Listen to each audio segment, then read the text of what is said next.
What's happening, people? Back with another reaction, back with some more Pet Shop Boys, and we're continuing through the bonus material in this expanded folder for Bilingual 1996. Thank you again to Seb.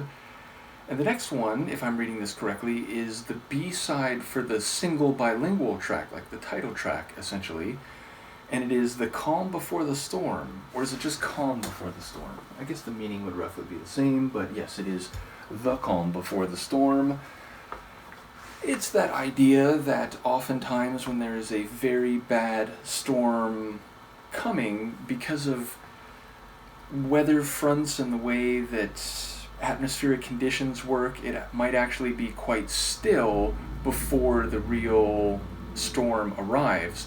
And so what seems like a tranquil environment is actually the cusp of something much more destructive and or inclement. So in that regard, it has of course become a phrase that you use in relation to human affairs, where it's like, oh, things seem pretty calm today. Don't be mistaken, it's just the calm before the storm, because such and such is about to happen. So in that regard, I wonder if this is in the psycho-emotional realm, if it's stormy feelings and perhaps something which is on path to wipe away or otherwise destroy any harmonious structures that are in place. So I'll see what I can catch on a first listen. This is Pet Shop Boys. The song is The Calm Before the Storm, and it's a B-side, and specifically the one for single bilingual from the era of the Bilingual album, 1996.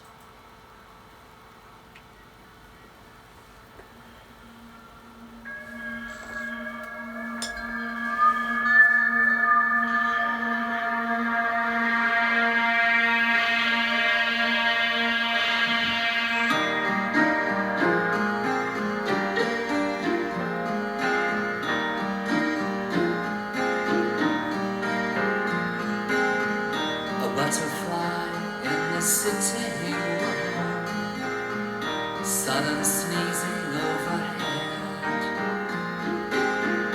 Dragonflies skim the swimming pool. The dog is barking to be fed, and it won't be long till we get the news. Though I'll soon be gone, I'll be the sucker who's always had the most to lose. When we get this news,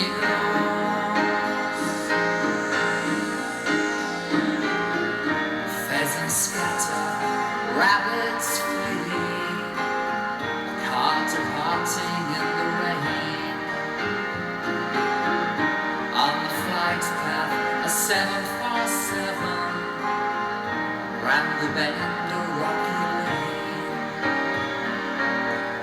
And it won't be long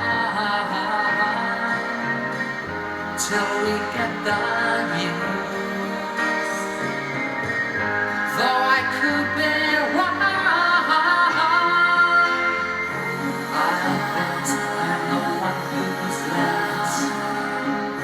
with the tears and the telephone threads, will always be the most in debt when we get the news.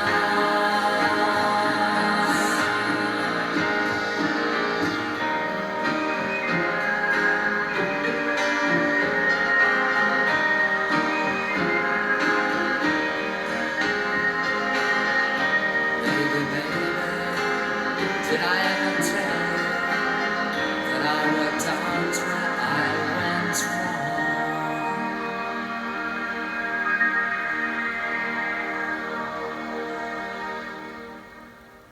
A shorter one. That can't even be 3 minutes long. Yeah, under 3 minutes. So, okay, like at first I'm thinking it is kind of a snapshot in time. You know, there's a butterfly flapping about, and I was like, oh, the butterfly effect. But no, I think it was just these still images, more or less. And a dragonfly is down in a puddle or something like that, and then a dog is barking. And so it seems like, everything's normal. Everything is the way you would expect it to be. But then I do think it is about the human world and not a storm per se, because he's talking about, like, soon we're going to get the news. Now, I don't think I was able to pick up on what the news may be or, like, what it pertains to. So I feel like I missed the crucial element here. But yes, it does sound like there's a sense of anticipation. But if you're knowing that the news will be a storm, it suggests that, even if you don't know the specifics, you're aware of the degree or weight of impact. And again, if you're calling it a storm, then it's something which will have disruptive, if not outright destructive power. So yes, I wonder what this news is and why, the tranquil scene or the everyday scene that seems to be painted at the start will be used as a contrast for what may come next. And again, a light, delicate creature like a butterfly or like a dragonfly in a violent storm, of course, they are going to be especially at risk or susceptible to being blown about, maybe destroyed or killed. So, yeah, it feels like there's both a visual and maybe a metaphor happening at the same time. Nevertheless, as I said, I didn't pick up on what this news is going to be or what it rather pertains to. So, in that regard, I'm looking forward to the comments that may provide insight. It's a bit of a sort of floaty, atmospheric track, and of course, Neil's vocals, there's moments where he really kind of ratchets up quickly. So, it's not just that smooth, soft singing that he does in a lot of tunes, nor is it that more syllabic, almost spoken type of delivery that we heard at the beginning of Bilingual. But yeah, it's a bit of a dynamic or hybrid vocal performance. And yeah, again, it feels like a B-side given how short it is. Maybe that's the biggest factor why I say that. It feels like it's part of a tune, whereas a number of their tracks, there's multiple scenes that unfold over the course, or at least like different parts of the story that come across over the track, and then there might be an interlude and then different sonic sections. This one felt like it was more just of a one shot, and then it just sort of peters out. So ultimately it makes sense that this was a B-side, but more I say that from a practical standpoint rather than a quality standpoint, because I think it was compelling, and I certainly was keen to figure out what was happening even if I couldn't quite piece it together.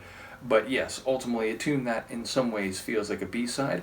When we come back next time, it will be The Boy Who Couldn't Keep His Clothes On. Well, that's certainly descriptive, and I do wonder, that title feels familiar. Hold on. I don't think... Is it? No, I don't think I've reacted to anything by that same name. No. Thompson Twins' Emperor's Clothes, Part 1, and Sinead O'Connor, The Emperor's New Clothes, but nothing with the Pet Shop Boys in clothes. So yeah, I don't know why that title sounds familiar, but either way, I do wonder what the narrative or scene painting will be, so we'll be keen to explore that next time. Let me know what you think, and I will see you then. Peace.